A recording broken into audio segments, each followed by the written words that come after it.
Commander Scott Jackson, and the mouth of the South, Fred Smoot. Well, the Commanders did not win today. Commanders did not lose today. I love that they call you Commander Jackson. It's so weird. I try to ignore it every week, and you love to bring it up. Yeah, 20-20, the final. The Commanders are 7-5-1 now. The Giants are 7-4-1. Commanders going to the bye week. But what a weird day. I mean, it was so weird. Listen what a weird to me. game. They jumped up 10-0, tied at halftime. Looked like they were going to lose the game. Came back in the fourth quarter.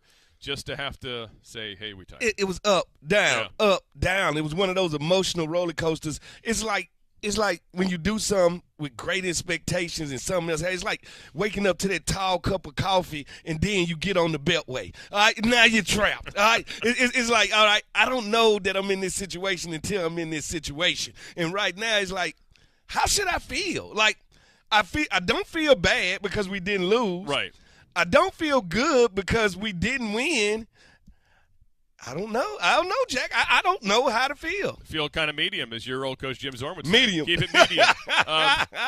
Listen, this was a weird game. There were so many ups and downs. The first half was not a very good one for the defense. They were getting run all over. They were getting gashed.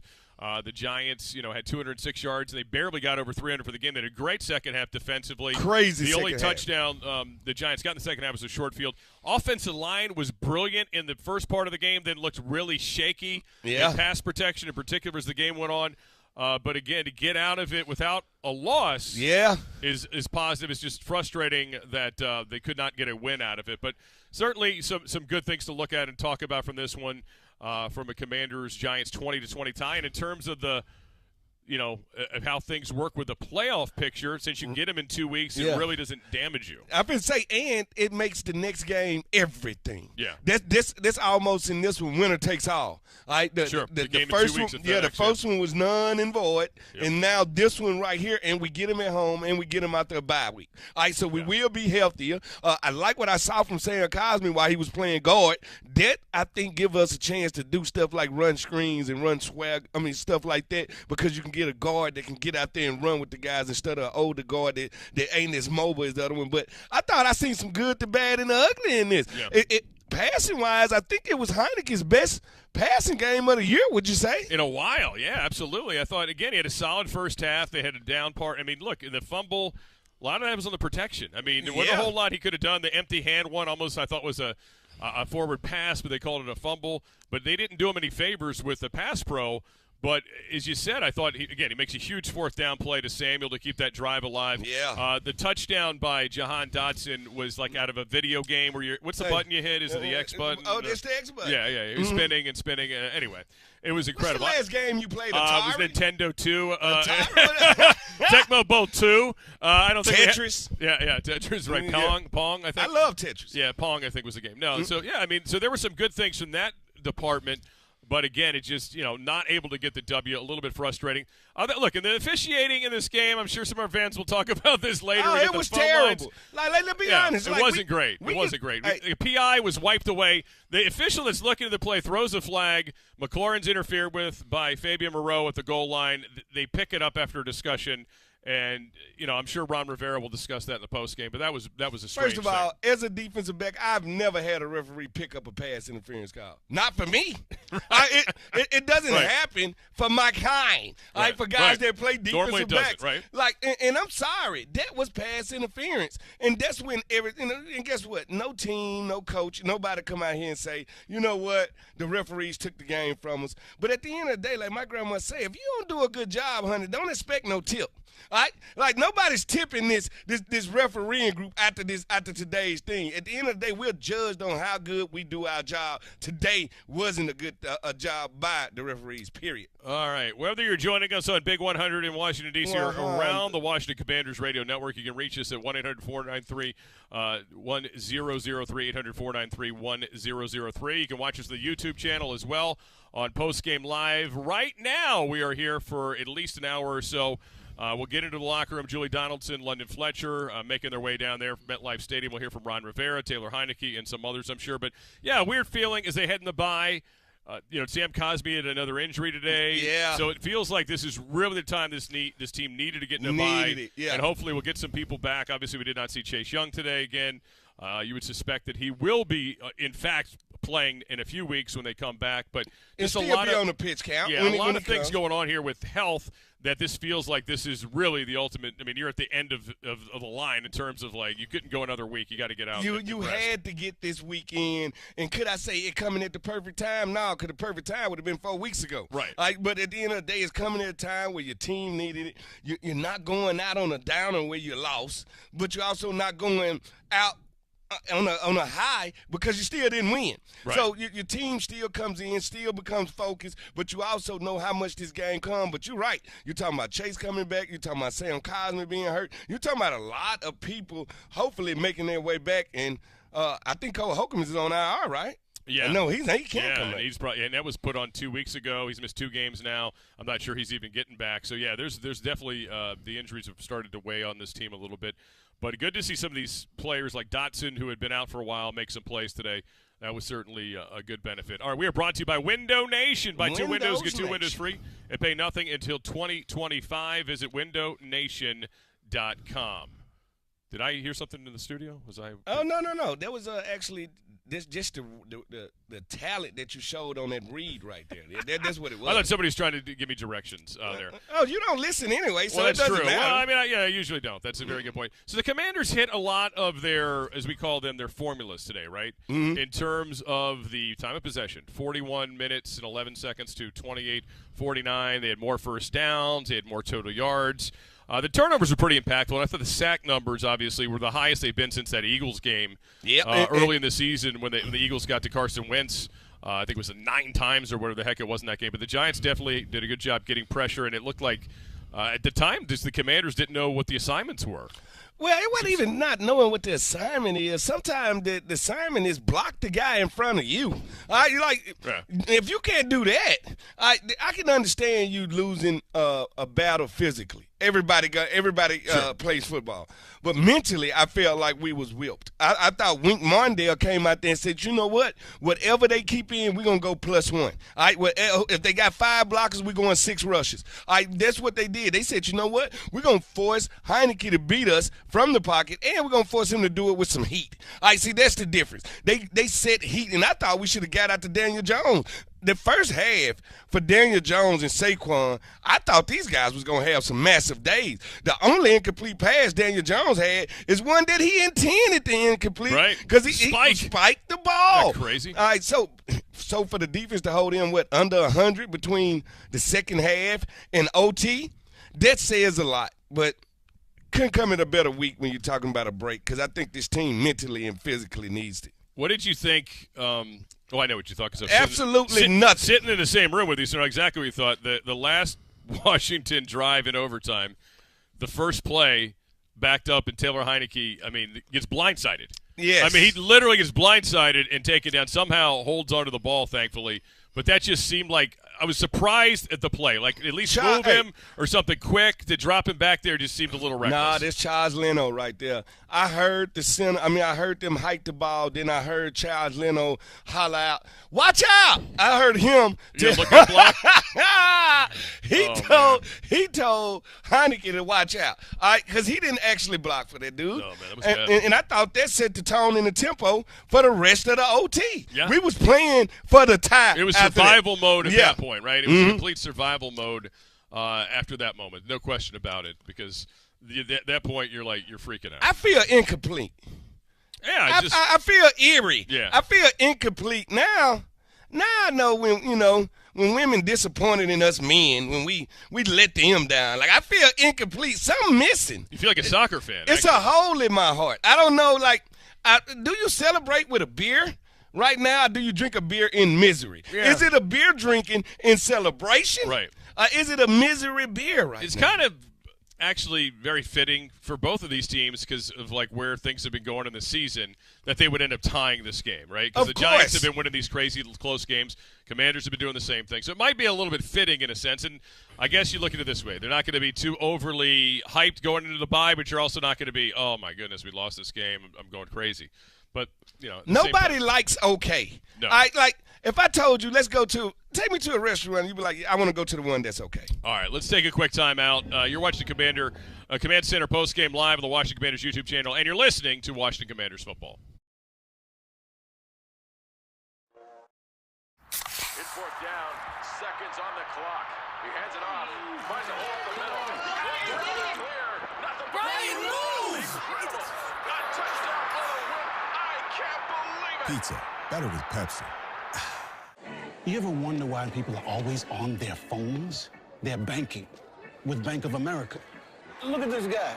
He bought those tickets on his credit card, and he's racking up the rewards. She's using Zelle to pay him back for the hot dogs he's about to buy. That's going to bring it to And a the close here announcer? after 3. He's not checking the stats. He's finding some investment ideas with Merrill. And third, as you know, in baseball means 3. Digital tools so impressive, you just can't stop banking. What would you like the power to do? To build the all-new Honda CR-V Hybrid, we took everything you love about the CR-V and kicked it up a notch with excellent fuel efficiency and greater power. For a CR-V unlike any before, adventure confidently with the most fuel-efficient full-line automaker in America. The all-new CR-V and CR-V Hybrid, part of the Honda line of rugged vehicles. Well, my baby does gives me special love. It's the kind of stuff. Honey, it's your turn. I'm on cloud 9. Pizza, better with Pepsi. I want to go back, though, to high school. One of your teammates at Good Counsel was Stephon Diggs. Mm-hmm. What was it like going against him in practice? Was he as good as he? Did you see him on that trajectory even back in high school? 100%.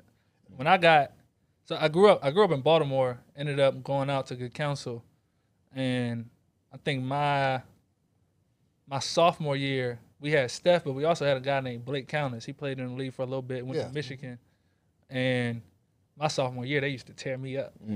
Tear me up. I mean, they'd take me to different camps, and for me, especially I grew up with all brothers, and having guys like Steph, Blake, we used to go at each other's neck.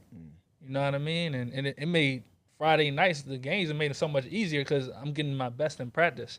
But it was, Steph was different even in high school. Dog. Did Steph play both ways in high school? Yeah. I heard he played a little he DB played also. corner too. Okay. How was he at the corner? He was a dog. Was he? Yeah, Steph was a dog. He was gonna hit. Really? He could cover. Honestly, he could do it all. But he just wanted the ball in his hand. Yeah. He wanted the ball in his hand. But me and Steph used to go at it. I always tell him. I always joke about him because before he went to the Army All-American game, he had came down to Baltimore to get some one-on-ones just to get some work. And me and him always joke about that story, just like us going at it. But that definitely helped me being that Good Counsel, just around that environment of guys. I think that helped me and shaped me a lot.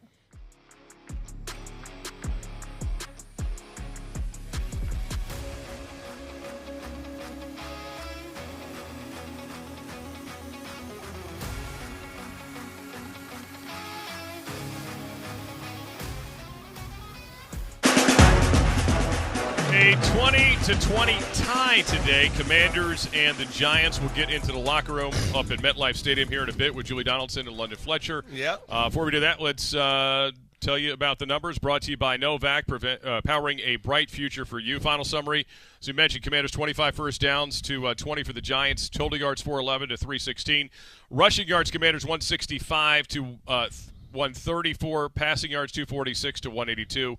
Third downs, not good for either team today. Commanders just 3 of 14, and the Giants 4 of 13. Taylor Heineke on the day, 27 of 41, 2 touchdowns, 275 yards in the air. Daniel Jones, 28 of 31 on the day and 200 yards and a touchdown. And the Commanders, Brian Robinson, 95 yards rushing on 21 carries. And guess who had the most rushing yards for the Giants? Same guy that gets us everywhere. Daniel Jones! Daniel Again, 71 yards rushing. We cannot stop Daniel Jones. On 12 carries, he had a big 21-yard run. Saquon Barkley chipped in with 63. It's crazy. Brian Robinson, again, by far the leader for the Commanders. He also got 39 from Antonio Gibson on 9 carries. He was playing with that foot injury. Curtis Samuel had a big run, obviously, in overtime. Unfortunately, didn't lead to anything. So this is what the numbers are looked like. Let's go down to the locker room in MetLife Stadium and send it off to Julie Donaldson, standing by with Jahan Dotson. Julie?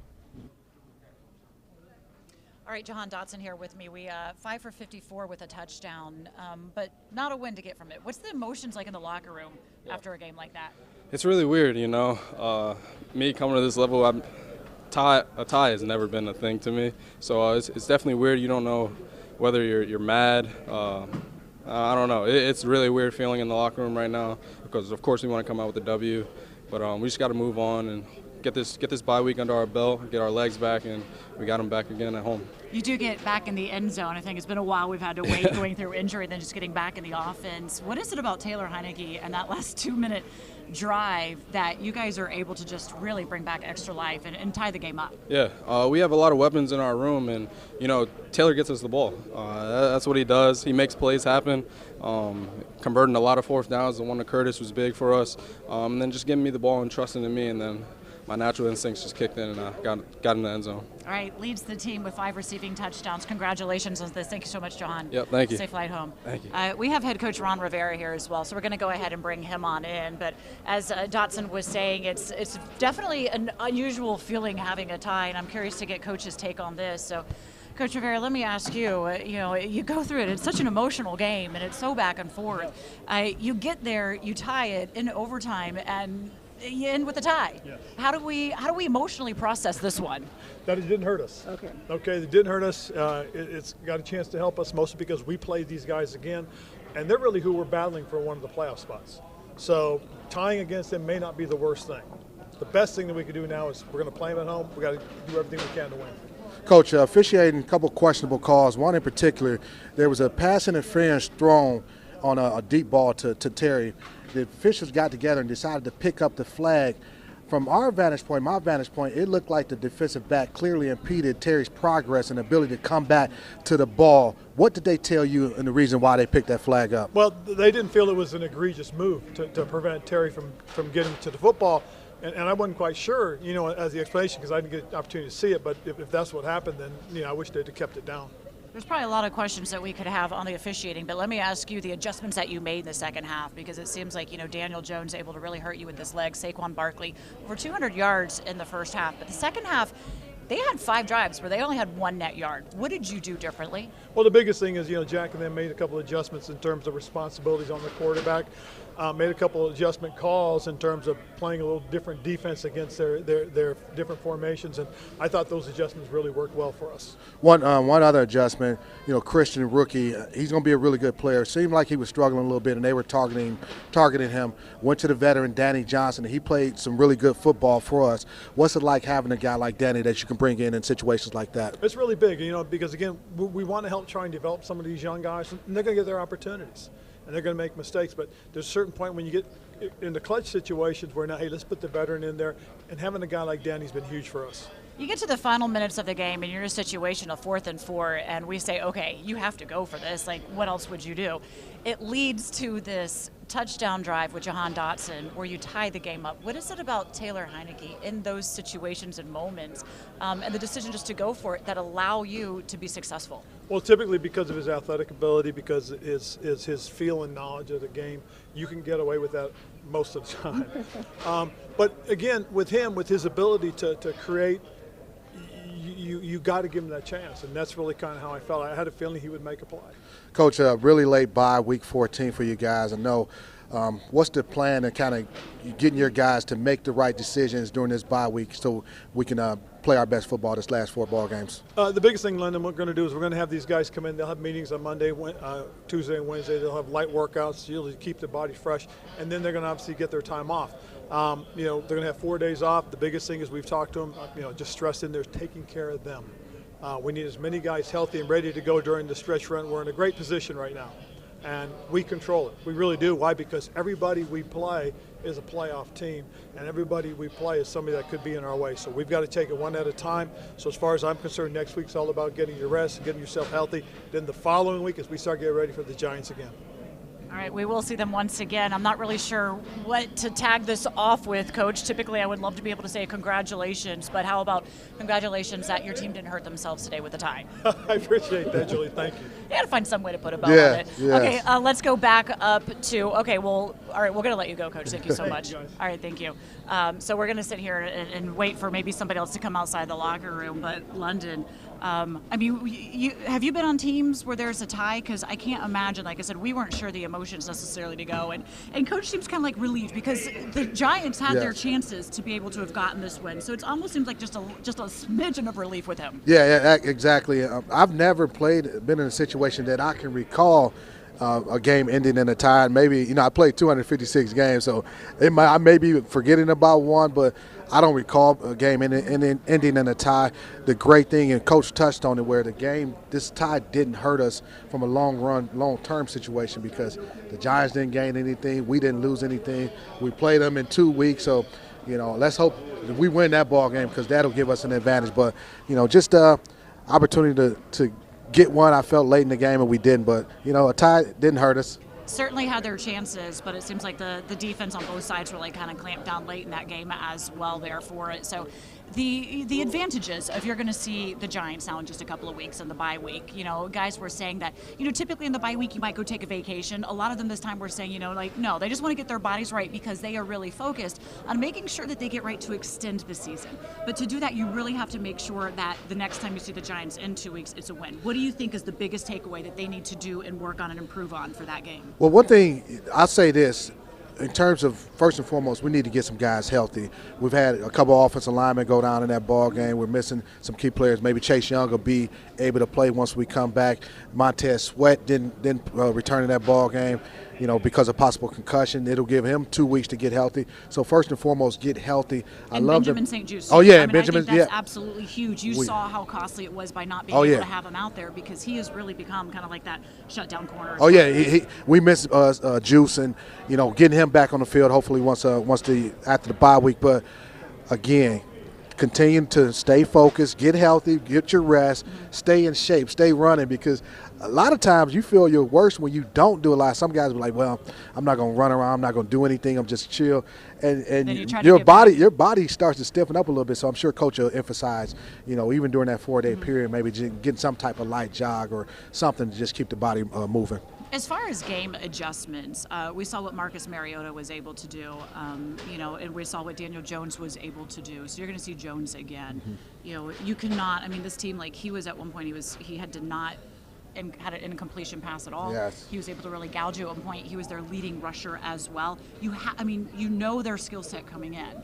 What does a defense do to limit that? Well, be a little bit more disciplined, and you look at Daniel Jones and his runs that hurt us initially. Those weren't even designed run plays. It was just him, off schedule, making plays.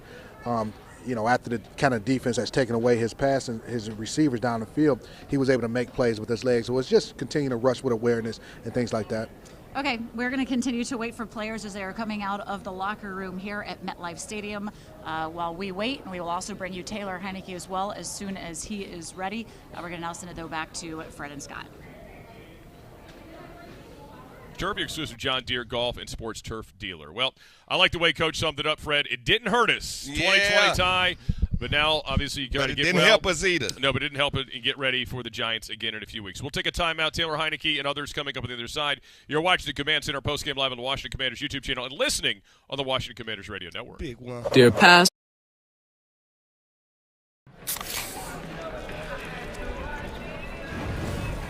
Dude. Fire. Grill master, huh?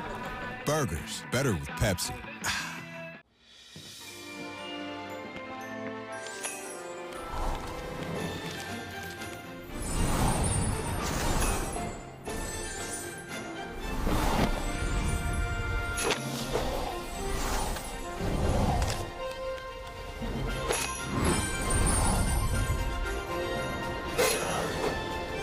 Holiday scratch-offs from the Maryland Lottery. Must have left them in the car. They're sure to make spirits bright. The holidays are for making memories, and you can count on Honda to help you make them. Whether it's in a capable Ridgeline, adventurous CRV, a rugged Passport, or a dynamic Pilot, start making memories of your own with a new Honda during Happy Honda Days. Buy online, reserve from select dealers, or visit your local Honda dealer today.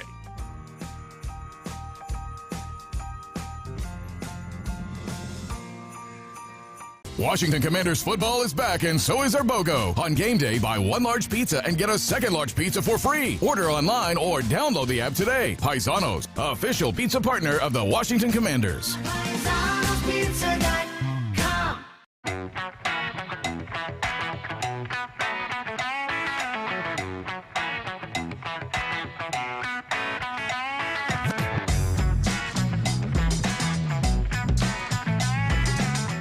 ACC or Big Ten? I'm going to say ACC because I'm an ACC guy. Johnny Bananas or Wes Bergman? Wow, they worked on that. I like Johnny Bananas. Johnny Bananas or CT? Oh, CT. Let me take CT. Mambo sauce or Old Bay? Oh, Mambo sauce all day. Morgan Freeman or Bruce Willis? Morgan Freeman, of course. The voice of God. The voice of God. Memorizing a script or memorizing a playbook? Memorizing a script all day. Cole Turner's hair, Cole Holcomb's hair. It's a terrible time to take a drink of water. They're both very different in their respects. 5'5's got the long flow, mullet, and Cole's got the long flow, just curls down to his shoulders. If I had to pick one for myself, it'd be the long curls to the shoulders. Can't rock the mullet. I never really took a liking to that mullet, man. I don't know. I mean, his was so long in the off season, it was like middle of his back. Just mullet. All this was shaved, mullet, middle of the back.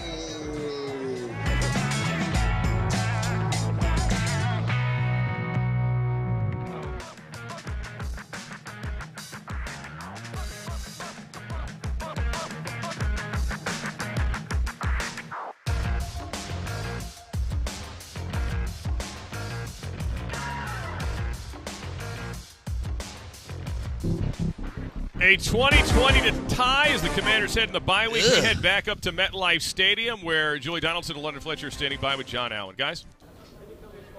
All right, we have John Allen with us now. Okay, John, first off, you scared us for a moment there in the game. Are you physically okay? I'm doing great. I'm doing great. You know, against a game like that, as much as it means to the team, I'm just going to leave it all out there. And, you know, grace of God, I'm fine. I'll be good. We're always glad we say, okay, Allen's back out. We can't afford to lose you on this team. But, you know, you even walked up and you're asking, like, London, if you've ever been a part of a tie. I asked Coach, like, what are the emotions in the locker room like after a tie?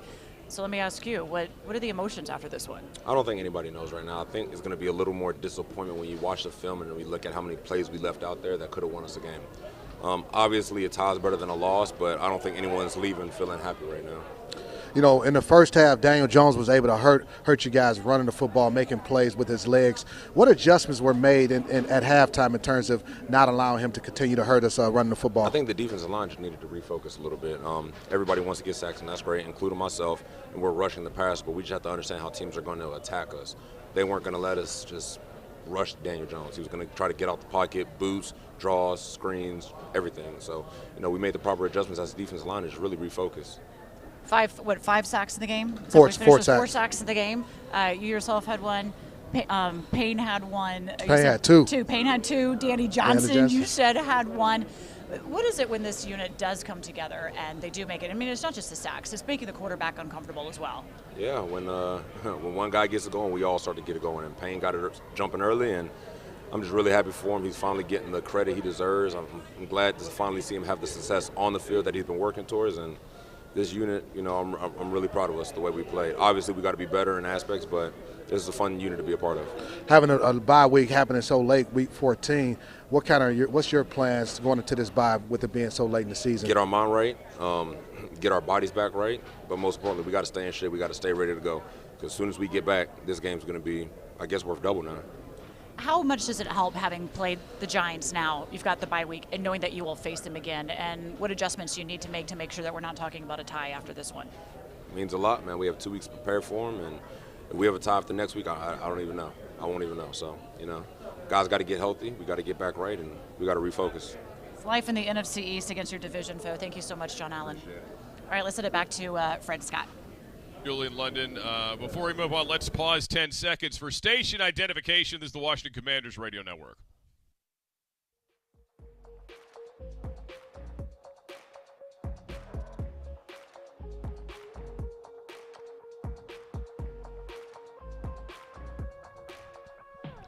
Commanders 20, the Giants 20. Heard from John Allen there on the day. 8 tackles, 7 solo, 1 for loss, 1 sack, and a quarterback hit. Deron Payne, his partner in crime, had a couple sacks today as well, and also a tackle for loss. A really active day for that defensive line after getting gashed in the first half, Fred. I mean, they gave up a lot of yards in that first half, but second half, much, much better performance from the defense. And much like the previous week against Atlanta where they got him in the first half, they did some excellent work in the second half of play. You look at the lone touchdown in the second half was a short field. Hey, listen, I don't ever worry about the Steiner brothers. They going to show up to play some ball. Like, I know Big John Allen and the House of Pain, they going to show up. They going to play ball. And listen, week in and week out, I watch John Allen destroy people. Like, half of his stuff, you don't see it on the stat line. Even though he just there was a D lineman stat line you just saw with 8 tackles on it. That's a all-pro defensive lineman stat line. But if you just watch the game and see this man kicking people out the club. See, Jack, I know it's been a long time since you've been to the club, but this guy kicks people out the club. Another guy who does that is Deron Payne. He's standing by with Julian London as we go back to New Jersey. Guys? All right, Deron Payne becoming a regular here with your play with the finishing 2 sacks on the game for this one. But for all the adjustments that you made in the second half and being able to limit the Giants, limit Daniel Jones, limit Saquon, it's a tie. What are the emotions for you in this one? I wish we could have got the dub, definitely, but it's better than walking out of here with an L. So we'll go into the bye week, get healthy, recover, and then at home we'll see them boys and try to get some W. We talked to Jonathan about some of the adjustments you guys made at halftime to kind of limit Daniel Jones and his ability to run the football against you guys. You were very disruptive in that second half. What was kind of your mindset shift? I mean, Coach had came into the locker room, Coach Jack, and just was like, has anything surprised you guys? Have they done anything that's different from what we've seen? And it was like, nah, so just go out there and play techniques on football. So I just did that. I tried to adjust and just play my game. Is there any conversations you guys have amongst each other, though, in those moments when you're seeing what Daniel Jones is able to do, Saquon was able to do in the first half of that game? We definitely just try to rally behind each other, try to go out there, execute the game plan, and try to make plays for our team, definitely when it's like crunch time like that. All right, Deron. Thank you. Appreciate your time. Congratulations on 2 sacks. So you're leading the sack race right now. You're aware of that? Yep. Hey, and definitely. Also, put my man in the Pro Bowl. Put him in the Pro Bowl. And not just Pro Bowl, he's playing at an all-pro level. That's what happens when you finish. Thank you, Deron. Let's bring in Taylor Heineke now. Taylor, first off, I need to start with this fit. I'm absolutely loving it, and I think on social media fans are agreeing with me on it. Yeah, I'm a big fan of Peaky Blinders, and I've always wanted one of those suits. So I felt like to get one this off season and wait till it's cold outside, I felt like New York would have been a perfect place to wear it. So here we are. Certainly is. A loss. Have you ever been a part of a game that results in a loss, and your thoughts on it? You mean a tie? Sorry, a tie. Let me think in here. Thank you very much. A tie. Yeah. Have you ever been a part of a tie? I have not, but it feels like a loss. I felt like we had a lot of opportunities there at the end of the game to maybe get a chance at a field goal, let Joey do his thing, and we just didn't capitalize. So, I think the main word, if you can sum up this game in one word, would be unfinished. We didn't finish in the red zone, and we didn't finish there at the end of the game. So, we got them in 2 weeks. We got bye week coming up, get all the guys healed up, and we'll be ready. Taylor, you guys were 3 for 14 on third downs today. And it seemed like there were a lot of 3rd and 7+ type situations. Were the Giants doing something differently defensively that forced where you guys were in a lot of 3rd and longs as opposed to a lot of 3rd and shorts and 3rd and mediums like we've been in during this winning 6 out of the last 7? They didn't do anything that we weren't expecting. I think we shot ourselves in the foot a couple times. We had a couple holding penalties. Like I've said before, when we get behind the chains, that's not our deal. So doing that, there's some things I need to address, this off week, this bye week, and work on that can help us a lot. But again, we need to be better on 3rd downs, and it's just us capitalizing. You get into a fourth down, 4th and 4, a couple of minutes left in the game, and they say you're going to go for it. What goes through your mind as you continue to lead the team on what ended up being the game-tying touchdown? Yeah, I was excited. We had to go for it. And we had a play that I really liked and that Scott called, and the crazy part is they kind of bailed to a coverage that I wasn't expecting, and they did a good job by covering it up. So I just tried to make a play. Curtis did a great job of getting open, and again, those guys out there just keep making plays. Those 3 guys. So we should continue to give them the ball. You mentioned making a play. What you did in that situation reminded me a lot of what you did in Indianapolis late in the game, needing to make a play off schedule, making a play on with your legs. Do you feel like maybe there were opportunities in this game that you didn't necessarily do that? Maybe just looking back, hindsight, wish you possibly could have did that a little bit more? Yeah. You go back and look at the tablet and you see things that, obviously you're not looking at while entering a play, but you see things. And again, that's part of the things I need to address. It all starts with my feet. So if I can work on that and get better from there, we'll be better. It's the bye week, week 14. How do you plan to spend this time? I plan to go home, Georgia, see family, see my little nephew, and really just kick back and relax with them. So it'll be fun. You can't buy Jordans with the tie. No. So, no. But the good thing is we got them again in a week. So maybe it'll save me a little bit of money. All right. All right. Thank you very much, Taylor. A tie. That's what it is. It's a tie.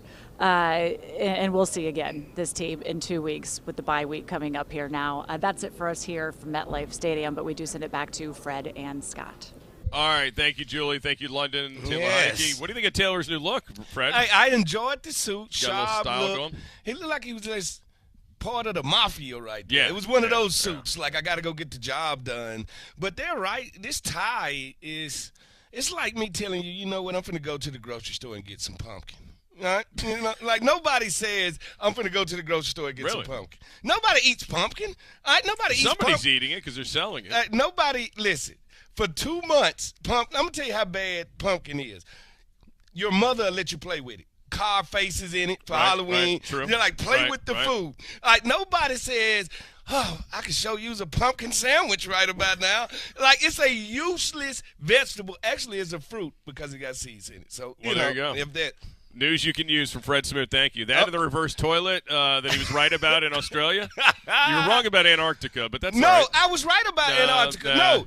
I was right. The guy from Australia didn't believe you, though. He thinks you're wrong. I was right. Australia stole the name from Antarctica. All right? They said, you ain't using it. Nobody lives there. We'll take it. All right, we're going to I'm come going back. To get some pumpkin. We're going to get some phone calls in. 800-493-1003, 800-493-1003. We'll also get to the offensive player of the game on the other side. And for once, we got some choices. We got do choices. But it's still we a got tie. triplets. It feels dirty. It's still a tie. It just don't feel right. Well, we still got to talk about it either way. 20-20 the final. Commanders and the Giants, and they'll see each other in a couple weeks. You're watching Command Center Postgame Live on the Washington Commanders YouTube channel, and you're listening to Washington Commanders football.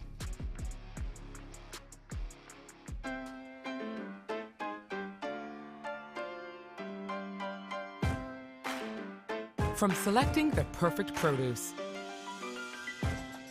and triple checking its quality to preparing it for you, we have perfected the art of fresh.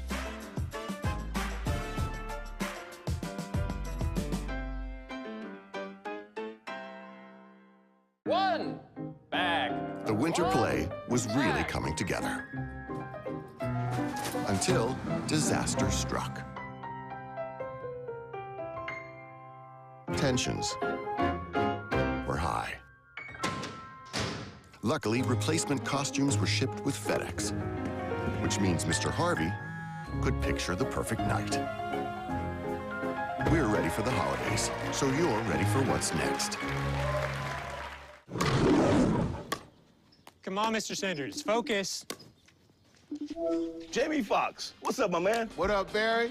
Got time to chat bets? Yeah. All right, look, so you got Cincy over Cleveland, right? Boom, there you go. Mm-hmm.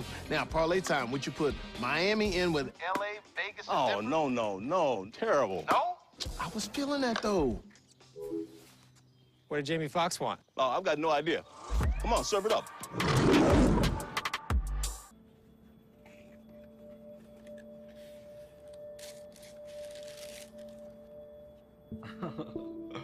No, I've not seen these yet, so this is pretty cool.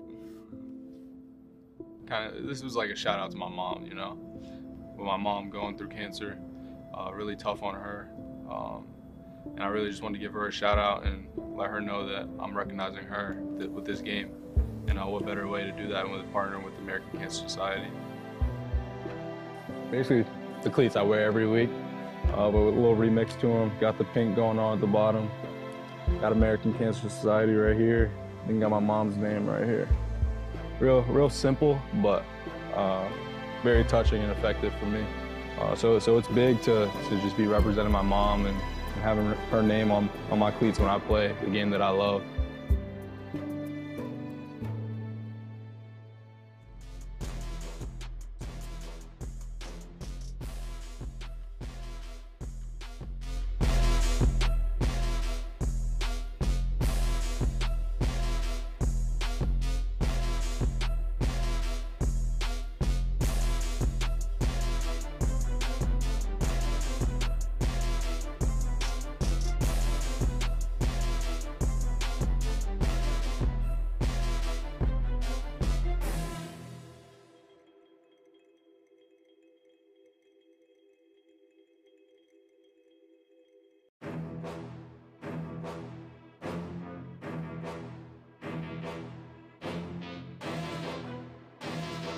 Again for Washington. Crowd is getting loud here. It's a big third down. See if Washington can convert here.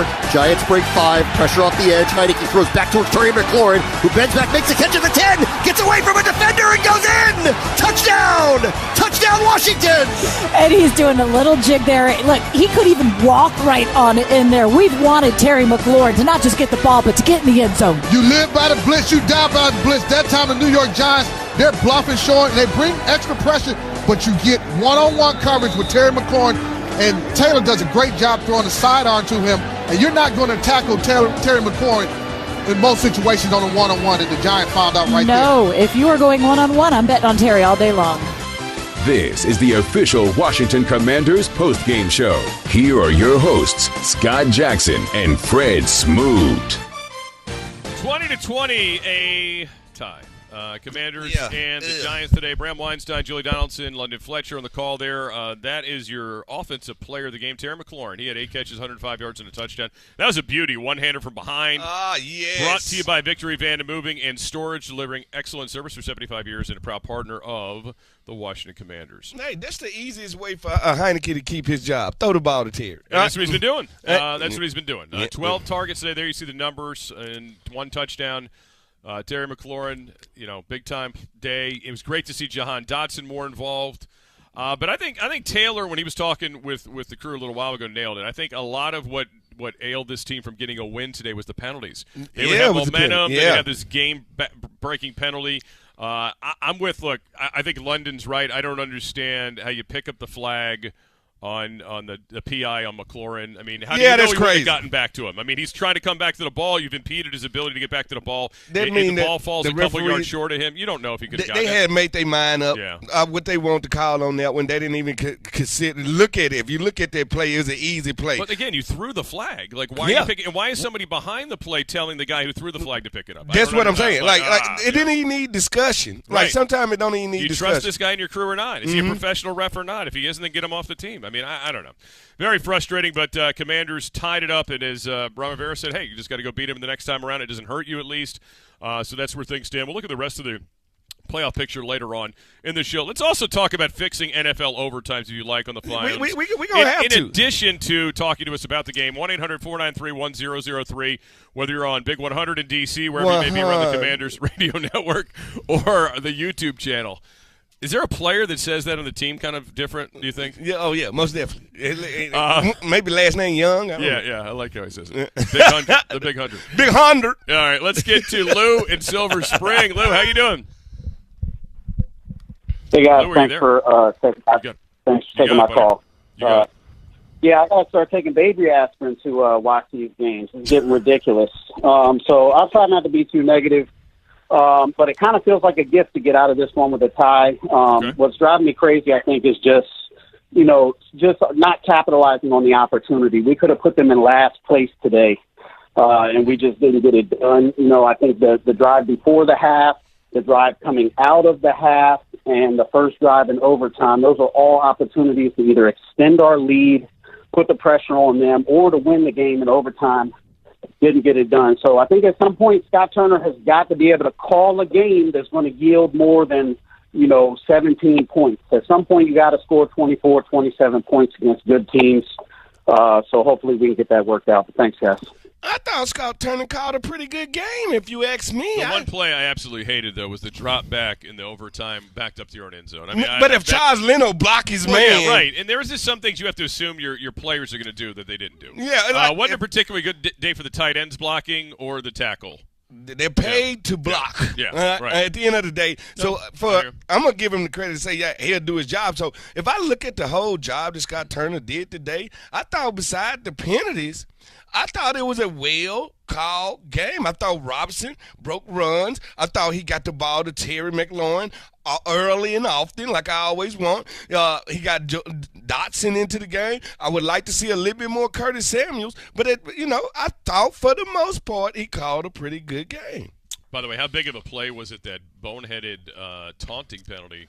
Oh, yeah. By the Giants. Yeah, that was huge. They're going to win the game if that guy doesn't get the taunting penalty. Listen, that's huge. We've had these crazy plays happen like this all year. I call it serving pumpkin. Like, that's when you come to my house, I'm going to serve you a plate of pumpkin. All right, that's what I'm asking. You just said you never went to the store for it. No. Hey, Joe in Springfield, what's happening? You're next up on the Commanders postgame show. How you doing? Joe? Hey, Scott. What's up, Smoot? Hey, what's up, brother? What's up, buddy? Man, okay, do I feel good or bad about it? I don't know. Look, I know that we're playing these guys again in a 2 weeks. Right. I mean, the whole playoff scenario is still up for grabs. I mean, the interesting thing is that I said a couple weeks ago that it was going to come down to Week 15 because the 49ers and Saints would play on Thursday night, and we would play the Giants again. Although it would be nice by now if the NFL could please make up its mind, is it Saturday or Sunday that we're playing, for God's sake. Yeah, I'd love to know that. But we now, don't have lives or anything. Oh, yeah. Some of us don't have college basketball games on standby or anything, but whatever. Yeah. I hear you. That's what you get for being so busy. But the guys, the other thing is that, it's a possibility that Week 18 is when it's going to come down to for the Commanders and the Giants because they're playing two division games. Right. We're playing Dallas, Giants are playing the Eagles, and it's a possibility that the Eagles and the Cowboys could maybe rest their starters. I don't know, but possibility the Giants and the Commanders could sneak into the playoffs. So, though, right now the standings, the Giants are the only team in the NFC East without a division win. That could come back either Week 15 or Week 18. They got the Eagles next week, right? Twice. They still got the Eagles two more times, right? Yeah, they do got the Eagles next week. They have the Eagles two more times because they played the Cowboys twice. I think they had the Eagles two more times. I'll have to check. And they've got them next week. So Look, Philadelphia, they've recovered nicely since losing to this team and then almost losing to the Colts. They boat raced the Titans today, who are not an easy team to blow out. So you got to give them credit for that. Yeah, I'm looking ahead. Yeah, they got the Eagles 2 more times. They got a tough schedule. They got to go to the Vikings as well. So there's a lot. The Giants' road appears to be a lot more challenging than the Commanders at this point. So, hey, thanks for the call, Joe. Good talking to you. After a tie, do we actually put the left hand up then also? Good question. Do we put it up just to the elbow? Or do we just put the elbow up? I don't know. Just give each other a pound? Instead of put the left hand up, we just give each other a pound. I don't know how to feel. Yeah, that's a good way I'm sick. Yeah. All right. Heineke said it's a loss. Let's go to Charles in D.C. next. What's happening, Charles? Yeah, how you doing, guys? Hey, Charles. All right. Well, what I like about it is the fact that, we let them know that even though it turned out to be a tie, we played a close game, and, and I think next time we should get them because we let them know that we're not to be pushed around. So that's what I do like. I do know that, this is actually the second time I think we tied against the Giants. I believe it was 98 or 97, 98. When Gus Farad hit his head. Gus Farad had the FedEx Field game. The stadium's never been the same ever since he put his helmet into the side of it. He sprung his neck. Right. He cracked the foundation when he did that. So what I'm saying is that we're not really that, we kind of unlucky against them when we played them, but we do give up a good game, and I think we got a chance to still, the next game, we still got a chance to pull it out, even though we're never that lucky against them, but, still. I think we can pull it out, and, we're going to do something big. That's what I believe. Right. I feel you on that one, man, but I say, I'm kind of stuck in the mud right now. I'm like I want to smile. Right. But I ain't got nothing to be happy about. But I should smile because I ain't really got nothing to be mad about. Like it's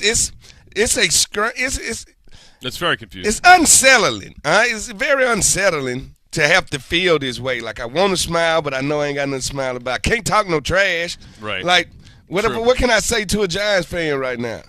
Not too much. We tied you. Yeah, we tied you. Like I don't know. There's still a half game in front of you at this point. That's why I don't see how people take this in soccer all the time. Like the thing about football, this don't happen all the time. Would you think that the NFL should go to penalty kicks? I think we should. I think we should go to, like you said, go to the college. The backyard football? Yeah. Like the at the end of the backyard day, football with no kickers. And I'm sure for anybody that's betting, like, what do I do? Well, the Commanders, if you were a betting person, you took the Commanders today, you won. And now, had the Commanders lost in a field goal, you probably would have lost. You probably would have had a 2.5 to 2. That would have been a bummer. But there were probably betting Commanders fans that actually celebrated the Graham Gano kick for more than one reason. Oh, yeah, most definitely. As Al Michaels likes to say, there's some people out here that are really interested in this last play. You already know. Like, okay, Al, you don't have to do that anymore, dude. One of your sponsors is a gambling ad. But anyway. Nudge, nudge. You don't have to nudge anymore, Al. It's okay. Wink, wink. All right, let's get back to calls 800-493-1003. Hugh in Vegas, baby. What's up? Hey, how you doing? Thanks for having me on. I got a couple things to say. First off, that I think it was our third drive.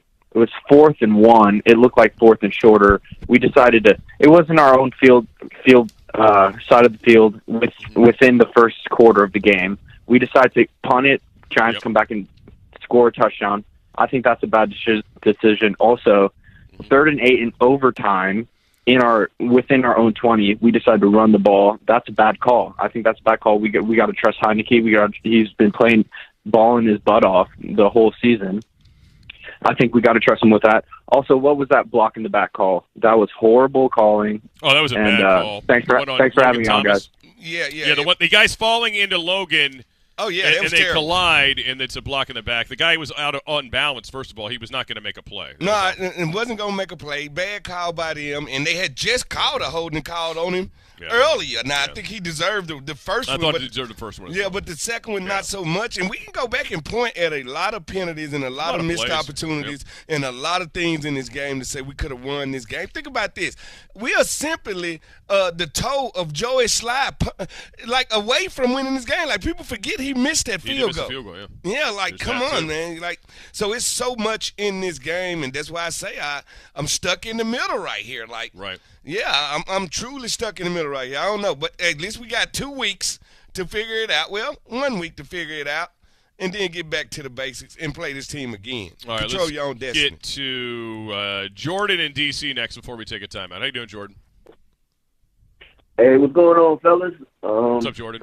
Man, I don't really know how to feel about a tie. I mean, at least we didn't lose. We could have lost. Right.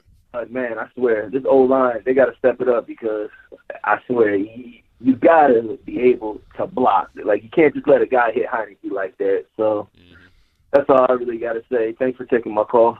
Thank you. You know, today they got beat on the edges, Fred. In most of the season when they've been beaten, it's been up the middle. It's been the interior of the offensive line that's been a problem. Today it felt like between the tight ends and the tackles is where a lot of the breakdowns came. Oh, no, let's be honest. It's because of Big Lawrence, all right? 6'4", 340 pounds. It's because of Thibodeau coming off that end. It's because they have guys in the trenches that love trench warfare. We got spoiled. We went two games back to back with no sacks. Right. This offensive line allowed no and sacks. Wink Martindale, by the way, will come after you, and hopefully they'll adjust to that because they know they've seen it again.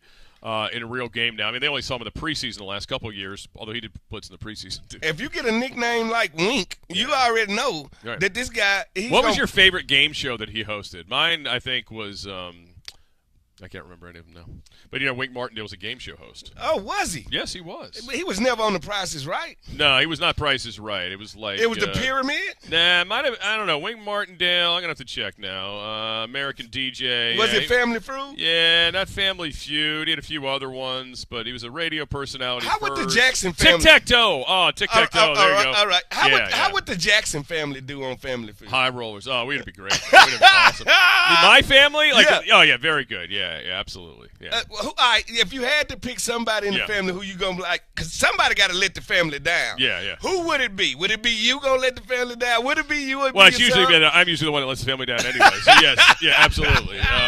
Yeah, my sons would do very well on the show, my wife. But I'd be, you know, if Richard Dawson was still alive, I wouldn't let him anywhere near my wife. Yeah, because he kissed everybody. Oh, he did. Listen, what's that guy doing? Listen, he would be in jail right now. Like, I remember he would have been Me Too'd out of Hollywood years ago. Listen to me. He literally started off the show and welcomed everybody. He literally kissed everybody in there, even the people sitting in the stands. Yeah, it was not good.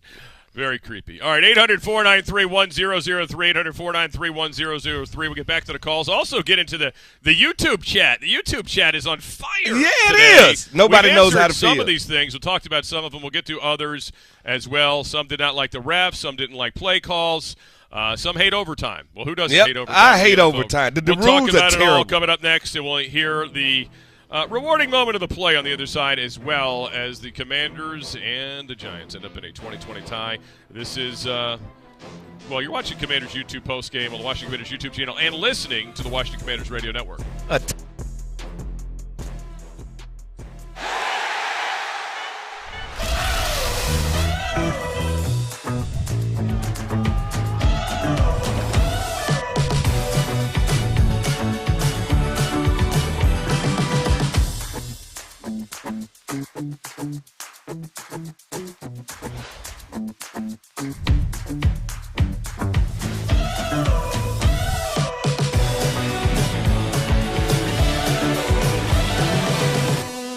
Toyotathon is on.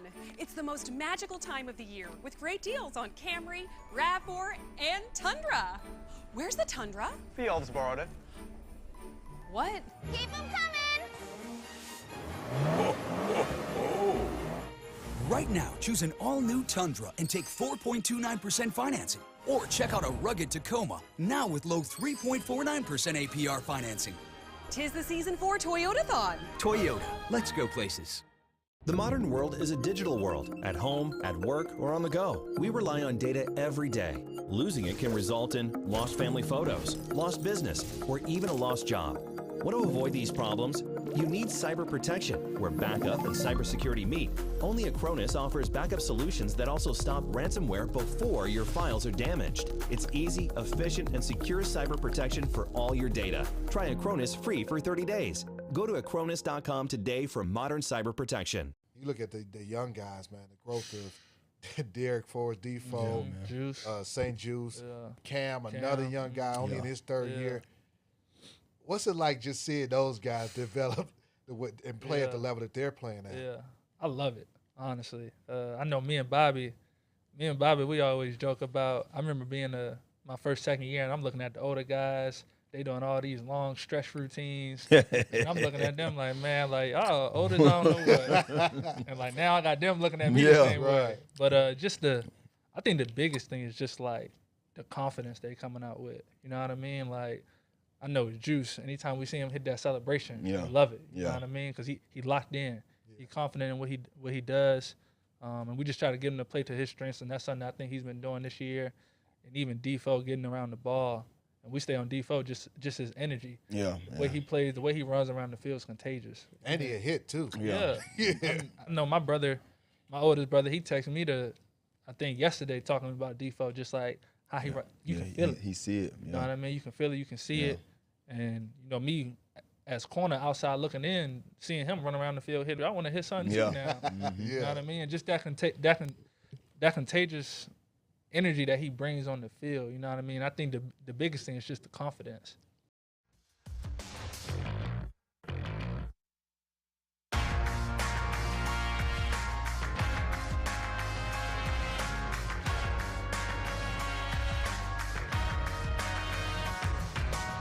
Backfield for Heineke. 3 wide receivers to the right, 2 to the left. Heineke's going to throw again. Steps back underneath. Open Dotson at the 20. Turns the corner 15. Spins at the 10. He's going in. Touchdown. Touchdown Washington. Unbelievable catch and run by Jahan Dotson. Out the rookie. He came in with 4 receiving touchdowns. We said it's been a while since we've seen him in the end zone. Yes, sir, number 1. This is the official Washington Commanders postgame show. Here are your hosts, Scott Jackson and Fred Smoot. Hey, if you're watching us on the YouTube, you just saw the play from Jahan Dotson from Taylor Heineke, and you're seeing his stats right now. 5 catches, 54 yards, and a touchdown. And Jahan Dotson, that was the rewarding moment of the game brought to you by the Maryland Lottery. Please play responsibly. What a play that was. Yeah. That was also the safe drive of the game because they needed it at that point. Brought to you by Crown Royal. Live generously and life will treat you royally. Please drink responsibly. I've been waiting for this guy to get back into the end zone. Started off hot when the year first started off. I even gave him a nickname, Johan Solo. Well, he was hurt, though, obviously, for quite a few weeks, that hamstring. And remember this. People often say, well, why was he so much better with Carson Wentz and McLaurin so much better with Taylor Heineke? Well, obviously, Carson really didn't have an offseason with McLaurin at all. While the contract stuff was going on, he wasn't here at the OTAs and the training camp, or the mini camp. And then, of course, he had a great relationship with Jahan because they were working together. Yep. Heineke was at that moment the backup quarterback, working with the guys that he's worked with in the past that have been here. And, he had obviously always had a good relationship with Terry, and now he's starting to get reps with Jahan, and Jahan's also getting healthier. Are you running for governor? Because you sound like a politician. Thank you. All right, let's just be honest. Let's say. Heineke's smart. If you're a smart quarterback and you want to keep your job, throw the ball to Terry. Well, but who did he throw to the big spots today? Curtis Samuel and Jahan Dotson. Yep, but he that's also where the coverage took he also force-fed Terry. Oh, he always does, yes. And that's what I want. Yes. Now, Terry ain't the type guy to get up and say, throw me the ball. But I'm sorry. He didn't write a book that said, throw me the damn ball or anything like that? That's what I'm saying. Right. But Terry not like that guy. He wouldn't even have a chapter in that book. But if you get this guy the ball, he frees Dotson open. But today, I think they did a much better job. This has been my frustration over the last several weeks against some beatable secondaries. It's not like they have been playing like these amazing secondaries. The Giants are a beatable secondary too. Yeah, but they had not spread the ball around enough. Today they did a very good job getting the ball around. To McLaurin, to Samuel, to Dotson. Gibson and no Logan tight end action today. Yeah, Logan had 2 catches, but yeah, I mean it's not a huge day for him, obviously in terms of receiving. And Brian Robinson made a couple plays in the passing game again today. All right, back to the phones, 800-493-1003. We're going to Earl in North Carolina. How you doing, Earl? Hey, good afternoon, gentlemen. Not happy with the tie. What's up, Smoot? Hey, what's up, brother? That's what I'm trying to see. I'm trying to see how everybody feels because I feel a little icky. I feel violated. I do too, man. I feel like I was at Busch Gardens. I was on the scariest ride.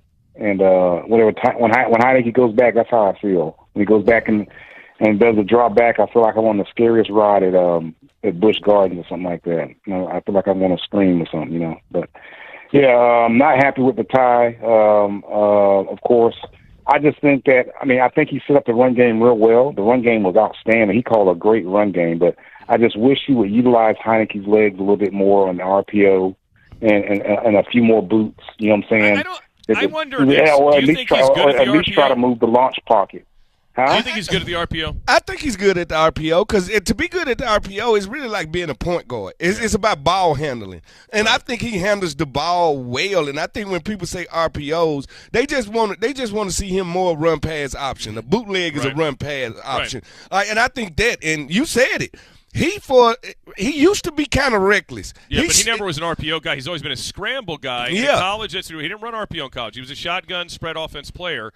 That's where he excels here, too, when they're in the 2-minute drill and they're spread offense in terms of that. But I don't think he's a good RPO player, to be honest with you. I watched a guy who's great at it last week, and this guy's not. I mean, Mark Mariota is great. Amazing at it. You don't know if he has the ball, who has the ball. He's very good at it. And look, it's part of their system. I don't know if it's really part of this team's system. They do it, but it's not the same thing. It's not the same level. It's not the bread. It's not the medium bread. It's not a great look when they do it. It's like even compared to the Giants, obviously, with Daniel Jones.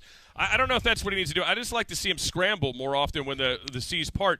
It seems like he could bolt out of those gaps in the interior of the offensive line, especially when those guys are coming wide at him. That seems to be the opportunities that are missed here. Yeah, and like I said, he needs to. It's a lot of that he don't see. Like he didn't see Trudeau. Sure. Like sometimes as a quarterback, you have to have that through your peripheral. You need to be able to see small colors flash, and you need to be able to see somebody being a threat to you. And I think that's what sometimes makes me mad. It's like it takes him long to see something, address it, and know where to go to with the ball instantly. And I think that's what hurts him sometimes. But, yeah, this does feel kind of icky. I might go home and make a pumpkin sandwich. All right, how about Craig in Howard County next?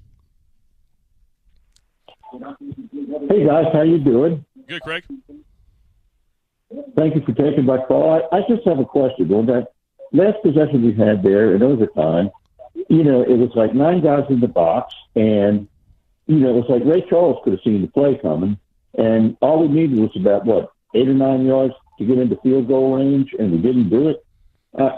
Snoop, what's your call on that? You played a lot of games and everything, and you've been there, and, it just made me almost want to jump out the window, man. The second to last drive? I know exactly what the play you're talking about. And at the end of the day, that tells you that we, as much as we love 3rd and 10. Heineke, it's limitations. And those are some of the limitations. When you overload and when you send pressure at Heineke, sometimes he buckles under the pressure. Yes, he was supposed to raise up, find who got the one-on-ones, throw the ball inside, hope they can break a tackle or two, make something happen. But there go the thing. How fast can he understand what's happening to him and where's my outlet? See, that's what the great quarterbacks know. They know, at first I'm going to address and see how you trying to attack me. Once I see how you're trying to attack me, the first thing he was supposed to do is find that outside wide receiver, get him on a one-on-one, and make some plays happen. But there go the maturation right there. There go the things we have to live with. Yeah, and that was the second to last drive he's talking about in the overtime. That was a 3rd and 10 at the Giants' 44, and they ended up getting nothing out of that and have to punt the ball away. All right, let's go to Chris in Haymarket next. Hey, guys. Hey, I want to go back to your comparison of getting pumpkin on the in the grocery store. My comparison is mom and dad going to the grocery store, and you know what? Uncle Scott's going to come in and borrow the car, and he's going to go move his sofa for the day. So here's the good news. We didn't spend any money on groceries, but the bad news is we got no food. It is the biggest waste of time. 75% of his play calls are perfect, and then 25% I'm screaming at the TV and saying, what the hell are you doing? Yep. That's kind of what it is. But guess what? When you in a marriage, no marriage is perfect. It's going to be good days. It's going to be bad days. It's going to be good calls. It's going to be bad calls. I thought he actually called a good game. I think there was some execution with the scheme, the offensive line, right? And is that on him? I don't know. Or guys just flat out whiffed or got beat. I mean, guys got beat too. I mean, let's not forget that John Bates got pushed back and bullied and got beat. Logan, same deal. I mean, it happened. But if something happens one time, it's an anomaly. Right. But if it continues to happen, like I watch everything. Like I watch you go to Old Dominion with a head full of hair, leave with no hair. I watch Heineke go to Old Dominion and leave with no hair. So now that's a trend. I think he was hair deficit when he got there. He's a lot younger than me. You got to keep in mind. So these are much different scenarios. But listen, I would say this. I did find it interesting today that, again, a 4-3 defense, not a 3-4 like last week. There was not as many bootlegs. Like last week, they tried to run bootlegs on the Falcons, and it didn't work. I mean, the Falcons did a great job on it. I think they made a run one boot in the first half of this game. But the Commanders, I don't know. Maybe they don't design it well. Maybe they don't feel confident. The one thing they knew they was playing Wink Martindale, and one thing you know, you're going to get pressure. Right. And the worst thing you could do is run a bootleg right into a pressure. Okay, fair. So I think that's where the offensive coordinator was like, let me keep everything neutral as I can, unless I got the wide field to my advantage. Gotcha. So there go the game inside the game that I think people don't think about. But like I said, I was cheering this whole game. I was with the fans earlier and emotion, felt the emotions of a first quarter. I'm no lie. When we went up 10-0 in the first quarter, I was like, this game over with. Yeah, but at 10-0, you can never. I mean, that's no. Really I score felt and a half. that. It's a score and a half. You know? That tells you that we're getting spoiled. Yeah. But when is this team outside of the Texans game? Yeah.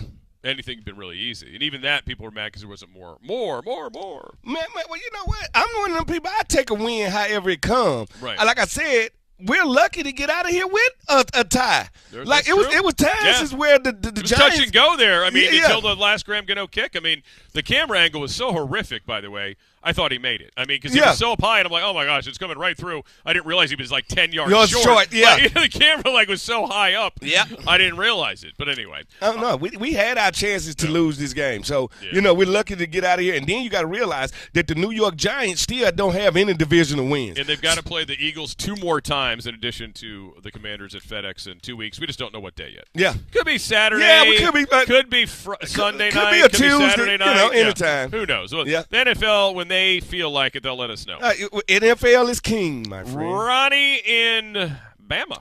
Ronnie, what's happening? You're next up on the Commanders Postgame Show.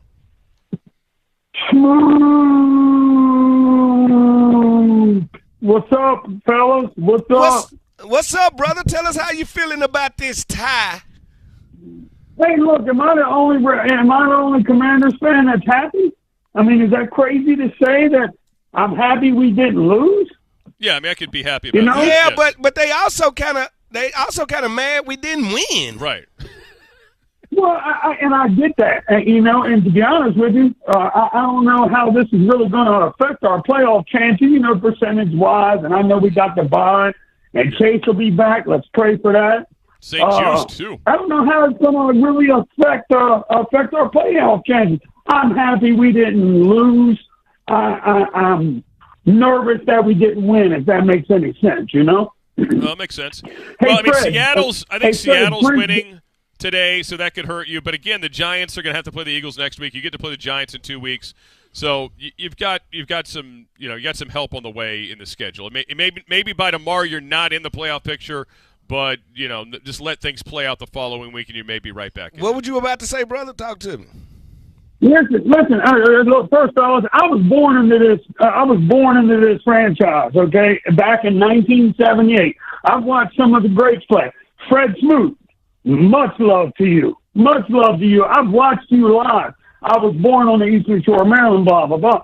But listen, I got a question for you, Fred. A couple of them. Number one, did we make the right call after we stopped the Giants in overtime and going ahead and punting? Should we have tried a field goal kick? Number two, look, Terry McLaurin, and I'll let you guys go. Fred Smoot, can Terry McLaurin be part of the original posse? And if so, what spot would he take? Who would he replace? And you boys have a great week. Ooh. Thank you. Oh, wow. Jack, that's a tough one. Right. I can't. Well, it ain't gonna be no replace either of them. Yeah. All right, so we're not gonna replace. But if I had replacing Armand, if I had to take one out, I'm not gonna replace Armand because I need my big Ranger receiver. Right. All right, so it comes to Ricky and Gary. All right, that's what it comes to. Right. Like, which one of these guys would you want to sacrifice between Ricky and Gary? I would probably say, because Terry Mainsley play outside, I would probably have to take Ricky off the boat. And Ricky gonna kill me the next time I see him. He's gonna. He's gonna kill me the next time I see him. I'm fine with this that. Guy's just mean. I mean, why would he even go there? Why would he make me do it like that? Yeah. And which one of your children do you want to eliminate? I mean, really? Yes. I mean, come on. I mean, jeez. What kind of sicko question is this? And he asked me, did I feel like they kicked the long field goal? I guess he attempted the long field goal. The punt. Instead of punting, right? Instead of punting. I thought we made the right decision. What you thought? Yeah, I mean, he was going to make the field goal. Then you were going to give the Giants a half field. And here we go. No, you can't do that. No, you can't do that. And you know this, if you're a longtime fan, that stadium, just like the old stadium, they would open the doors. They probably would have had them open and ready to go. And the wind just swirling. They have a wind machine in that dang place. It's always been, just like the place across the street in the parking lot. I hear that the Jets just got offered Brooklyn. They want to build a stadium for the Jets in. Is there any real estate in that area? That's incredible. Yeah, well, good for them if they can get it. Yeah. Taylor in Newport News before we take a timeout. Smooth, what's up, baby? Hey, man, I remember playing with you on Madden way back in the day. Best secondary in NFL history, man. Hey, thank you for that, brother. Did you play with Madden? Like, was Fred on the other end, or you mean you played used his avatar? Oh man, I was manually using Fred. I was using Champ. I was using Sean Taylor. Everybody back there, Sean Springs, man. I was with all you guys. But I just want to talk about No White Guilt on YouTube, baby. We're stopping anti-whiteism. I love you, Smoot. I love you, brother. We're stopping anti-whiteism. What? All right. Listen, good night, everybody. I don't know. Like, I thought that was what's her name with the cat. You thought it was the cat guy? Yeah, I thought it was the cat guy first. All right, on that note, let's go to the second hour. All right, coming up, we'll get to some of the stuff in the chat. That was Kanye jumped over here. Yeah, it's Kanye. Kanye. Yeah. Hang the phone up. It's Kanye. Oh, my goodness. All right, Commanders 20, Giants 20. Let's stick the football. You're watching Command Center Postgame Live on the Washington Commanders YouTube channel, listening on Washington Commanders Radio Network. Washington Commanders football is back, and so is our BOGO. On game day, buy one large pizza and get a second large pizza for free. Order online or download the app today. Paisanos, official pizza partner of the Washington Commanders.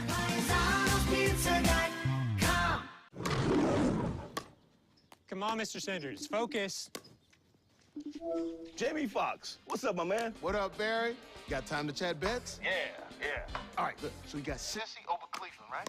Boom, there you go. Mm-hmm. Now, parlay time. Would you put Miami in with L.A., Vegas, and Oh, no. Terrible. No? I was feeling that, though.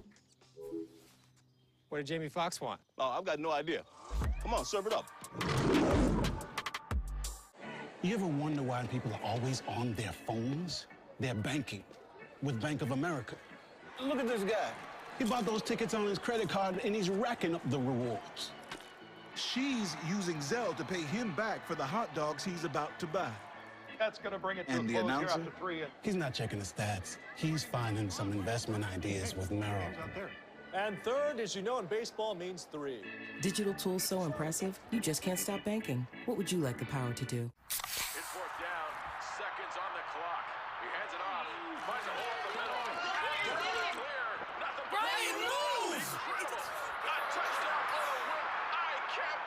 Pizza, better with Pepsi. First things first, it looks like we have 3 today. Oh, the bow tie. Oh, man. So there's no uniform. You said there's no uniform, Man, but what am I looking at right there, dog? Man, this was like a school rewards day, man. You know, and they pass out school rewards. Look at the look on your face. You know what you look like.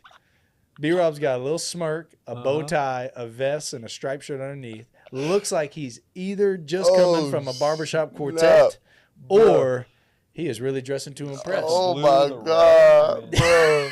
This is so funny, bro. You know That's a good look, B-Rob. Let me tell you what I'm really looking like. I'm really looking like I just sat through a whole award ceremony and ain't getting nothing. That's what I'm looking like. I done left out empty-handed. Invited my whole family up here, and everybody told them I was getting on the roll. And then you got to smile and take pictures. I ain't get it because I was tardy too many times. Oh, man. Well, you're pretty fast. What took you so long to get to class, man? I couldn't run to school. Too far, bro.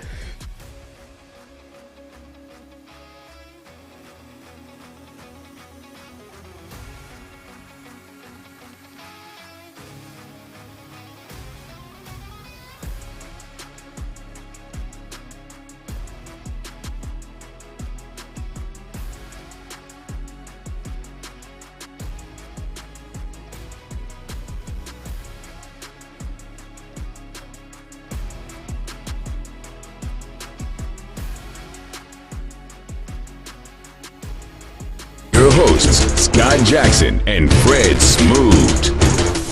All right, welcome back. Commanders Postgame.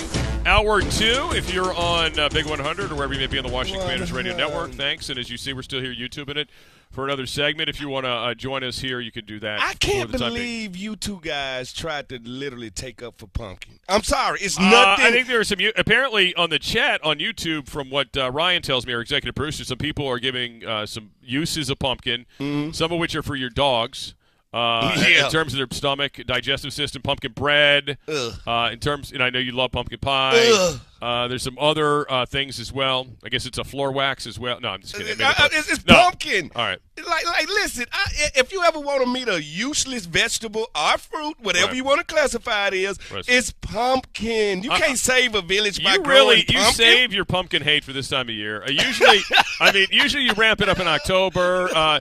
You've had a bad experience at a Starbucks with a pumpkin latte. I don't know what's happened to you. Did somebody smash a pumpkin on your porch this year? I mean, what's going on? It's like soccer every 4 years. All of a sudden, people go 4 years without watching soccer to now all of a sudden love soccer now that it's back. No, it's like pumpkin. You go all year without wanting to taste pumpkin, and now I can't even leave my house without running into pumpkin lattes.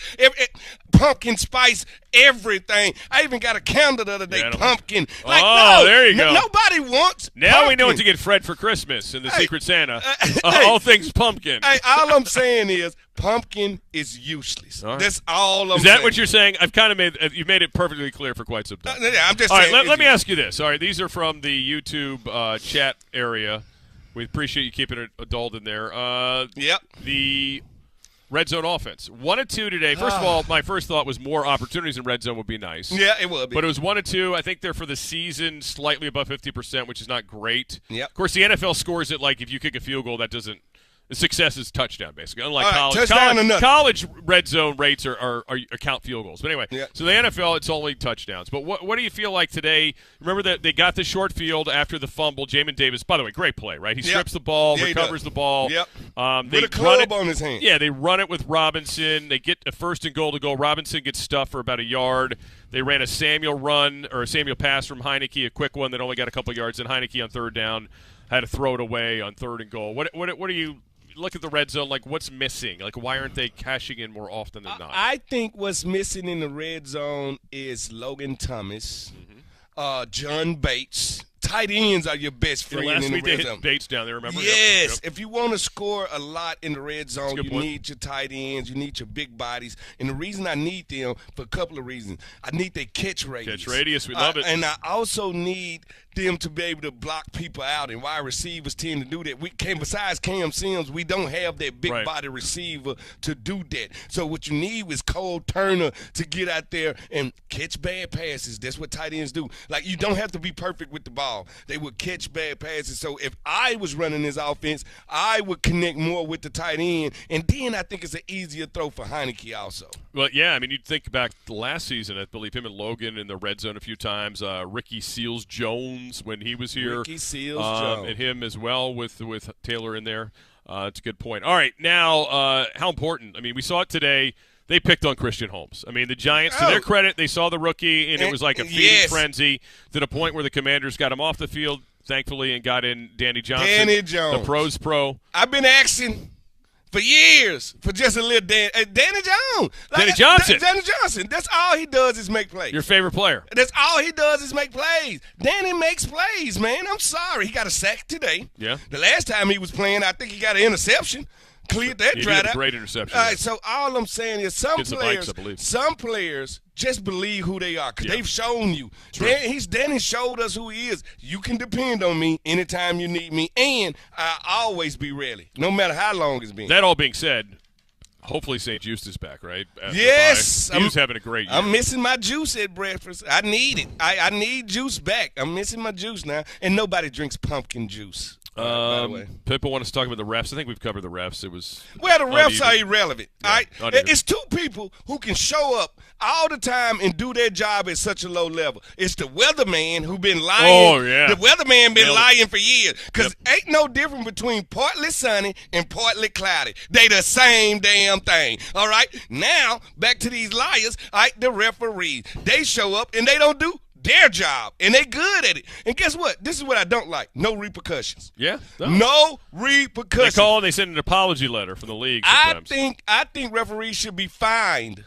I like it. When you have a egregious cause, you should be able to fine the referee, and if you lose money, you'll start to do your job better.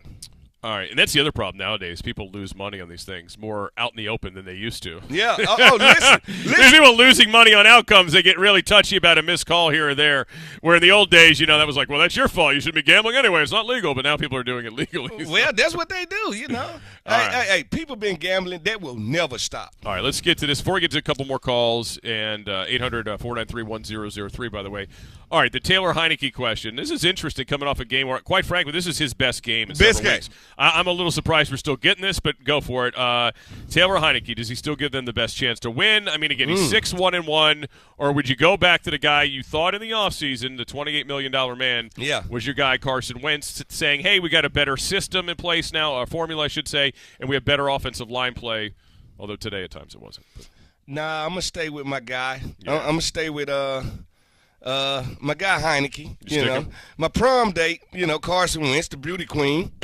No, I think what it is now is we riding this out the rest of the season. So I'm actually one of them people. I want to see what happens when he's fully healthy and really back in the building. Yeah. Like, is he your backup? Because if you're going to the playoffs, you can have a lot worse backup than Carson Wentz. I mean, seriously, if you needed somebody in sudden change in a game, to me, it's a great situation because if there's an injury, here's a guy who's been there, done that, and I think he would be in a better spot to come in, and that's the way. But, yeah, to take Taylor out at this point, I think you would – I mean, much like we said when this thing was happening and Ron Rivera was, like, kind of keeping his cards close. Yeah.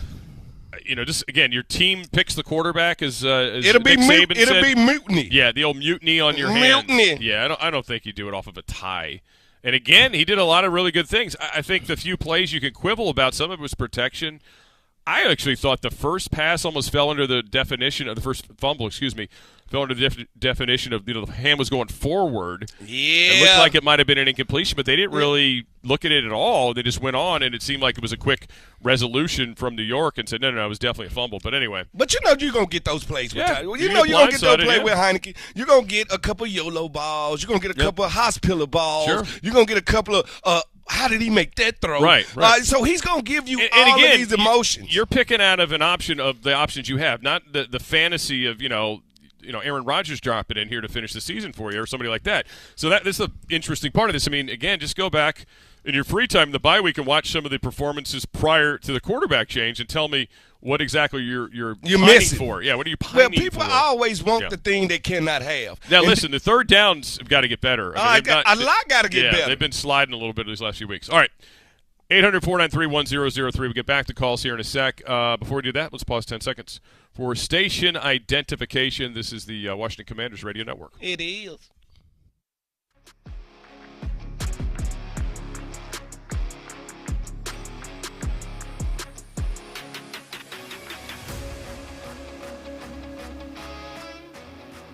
Commanders 2020 tie with the Giants today as they will get the Giants coming off the bye week. Of course, next week, no Commanders. Giants play the Eagles for the first of the two meetings, and the Giants are still winless in the division. So. Yeah, that's what people don't understand. For their record to be as good as they are, they have won any division game. So they are 7.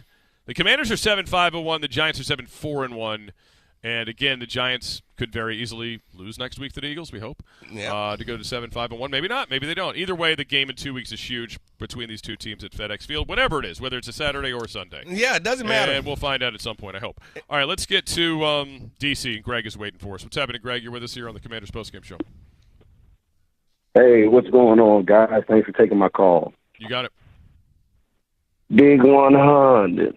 Okay, so nothing crazy. I think I'm going to go back to what you just were talking about as far as this feels icky. It feels like a loss. I think the reason it does is because Taylor Heineke, we're going to have to make some decisions during the bye week about, we know that we love Taylor Heineke. Everybody loves him. But right now he's looking to be Wizard of Oz. Like, says all the right things, make plays on 4th and 4. But when it comes down to it, there are just limitations that's stopping us from going to the next level. And if we want to go to the next level, we're going to have to have that conversation. But who are you going to put in? I want to talk so about. you think you're going to get to that next level with Carson? I mean, did you watch the games prior to the injury? I think we know, and this is the thing, we know what Carson did, but we also know as we look around that Carson is a better thrower of the football than Taylor Heineke. Right, takes more sacks. We love what Taylor Heineke. Right. We love what Taylor Heineke came in and did. We love that. Carson Wentz, you get a chance to sit back, look at how you play with this football team with Taylor Heineke. He did a great job. Now we put in a guy who can make better throws because he's missing guys playing his day. He's missing touchdowns. So did the other guy.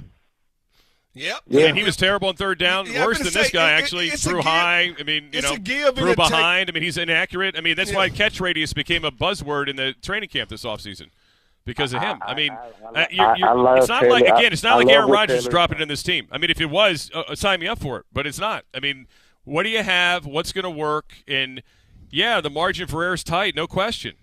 Nobody's denying that. But – again, the other situation was you were in close games losing. Yeah, and now you're in close games winning most of them. Beside this one, it was a tie. Right. No, it was a tie. I just, listen, what you're talking about and playing the way – they tried to do this in Indy last year, and they did it to some success, but eventually the wheels fell off. They tried to do the same thing, which was de-emphasize the quarterback play. And guess what? And run first. You know what? Nobody likes their stuff. You know why they say keeping up with the Joneses? Because you only want something. Yeah. You only want a Krager because your neighbor went got one. I think a lot of what he's talking about is off-season compo. I think in the middle of it right now. Yeah, it ain't nothing to talk about. I would be stunned if Ron Rivera came out on Tuesday or Monday, whenever he talks, and said, "Hey, guess what? We're gonna, go back with 11." I would be surprised. First of all, the fan base would lose. I don't know if the fan base would lose it because they're waffling these days, but we'll see. Be careful what you wish for. That's the same fan base that want us to win 40-0 every game. I would like to That's do their that fan base. I mean, everybody wants to do that. Is it? Do you have the personnel to do that right now? No. Rick in North Carolina, what's happening? Rick? Hey, y'all. Hey, buddy. Y'all good? Yeah, I'm here. Okay, yeah. My question is, with Scott Turner, man, we're running the ball well. We're doing great things with the running game. And then he throws it 41 times. I'm sorry, Taylor Heineke's a second-tier quarterback at best. Mm-hmm. And why do we have to do that? We're down by a touchdown in the fourth quarter, so they had to throw. The differential in the pass versus the run changed pretty significantly in the fourth quarter, did it not? I mean, they had a bunch of drives trying to get back in the game. They had to get in the end zone. The whole game. I'm talking about the whole game. And then our defense adjusted. Our defense adjusted in the second half, right. Their defense adjusted too, by the way. I mean, Robinson, who never takes negative runs, was stoned a couple times as the game went on, if you didn't notice. That's why, he was on pace for 120, ended up with 96 on 21 carries. They had 36 runs in the game and 41 passes. Yeah. So, and again, they were losing in the fourth quarter by a touchdown, trying to come back. So, and you can't run away from the fact at points you're going to have to throw the ball. Everybody all of a sudden want us to line up and play like Georgia Nebraska, Tech. Yeah, they want us to play like Georgia Tech and run the wing T. At the end of the day, we're going to have to be able to pass the ball when them chances present themselves, and that's when Heineke is. And I'm one of those people, I'm grown enough to say this is what Heineke's 19th start. He's gotten better from the first time he started to now. He's getting stronger. He's getting bigger. I respect people's game, but at one point, it's going to be a line drawn in the sand, and he's going to have to step outside the box, and he's going to have to make the plays when we need them in a timely manner. Well, I mean, he did make them tonight, did he not, in the fourth quarter? He did, but it still tastes like pumpkin. Yeah, I mean, they still didn't come back and win. They didn't make any plays in overtime, but again, that's what I'm telling you. But again, they could have easily lost it, right? Very forgettable. Sure. Very forgettable. All right, where are we going next? I think we're going to JC in Virginia Beach before we take a break. What's up, JC? Hey, guys. Great to talk to you, 2-7. I think when I look at this game, I see the first drive, you should have run the ball just one more time. Give B-Rob one more chance to get in instead of throwing twice. That's my only criticism there. And then 2-7, you know this. You're on the field. In that spot, Taylor Heineke late takes a sack on third down where you can't take a sack. Now you're asking Joey Sly to kick it from a mile. He's got to kick it from, 53 instead of about 46?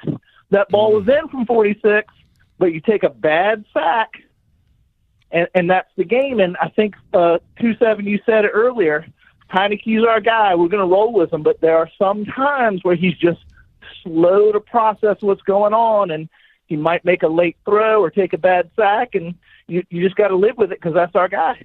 And that's what I'm saying. That's all anybody's saying, dude. Nobody's saying, like, I'm writing a 10-year contract for the guy. I mean, I just think people need to be realistic about what your options are. You just mentioned it.